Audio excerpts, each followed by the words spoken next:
Hi everyone, it's Beth here, and today's episode is going to be a little different.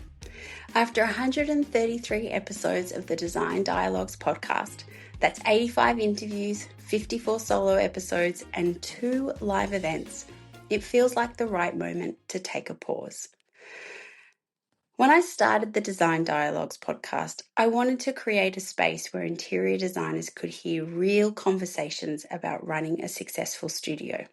Not just the shiny parts, but the messy behind the scenes truths too.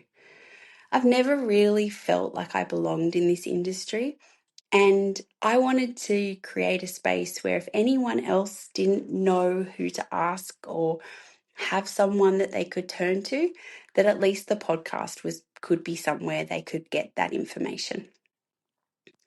Over the past couple of years, I've had so many incredible conversations with designers, industry experts, and business minds. We've covered everything from client onboarding to pricing models, from hiring your first team member to scaling with systems. And the fact that you've been listening, whether you're on your commute while walking the dog or late at night while you're wrapping up a drawing pack, has meant the world to me. When I started the podcast, I didn't think anyone would listen. So to know that people are tuning in every week still blows my mind. So why press pause?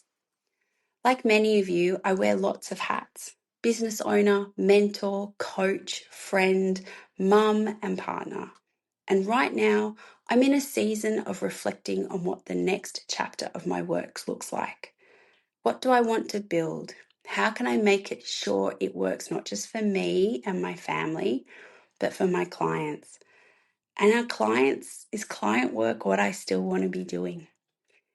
I've had opportunities come my way recently, and they've made me realize that I don't know what path I want to follow. Taking this pause is about giving myself the space to answer those questions honestly. Because just because we start something a few years ago doesn't mean we need to keep going. We change, our lives change. Sometimes what we do for work changes. And let's be real, the industry we're working in is changing. Cost of living, the cost of building, all of this has made what we do a little bit harder.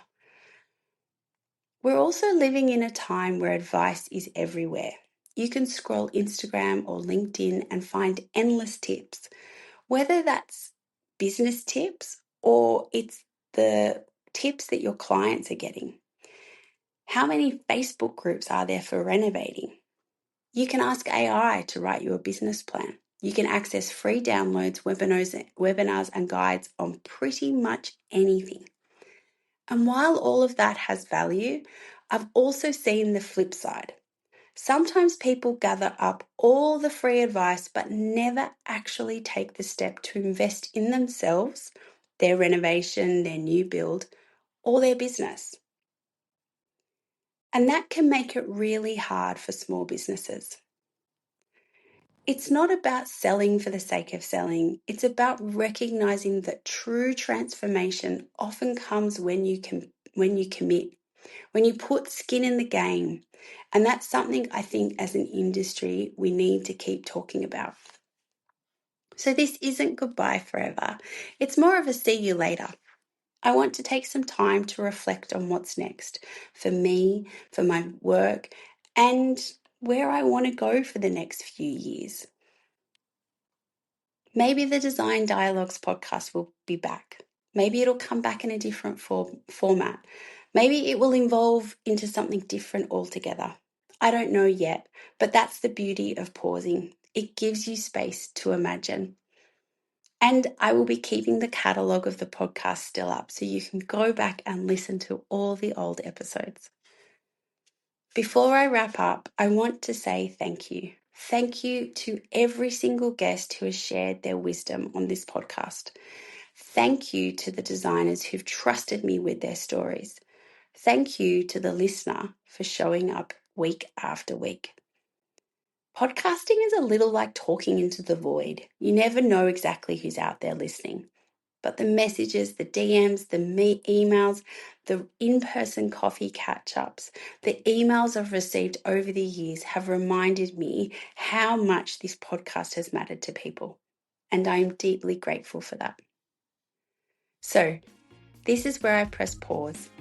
Take care of yourselves, invest in the things and the people that truly support you, and don't be afraid to pause in your own life or business when you need to. Sometimes the best growth happens in the space in between. I'll be back in one form or another, but until then, thank you for being part of the Design Dialogues podcast.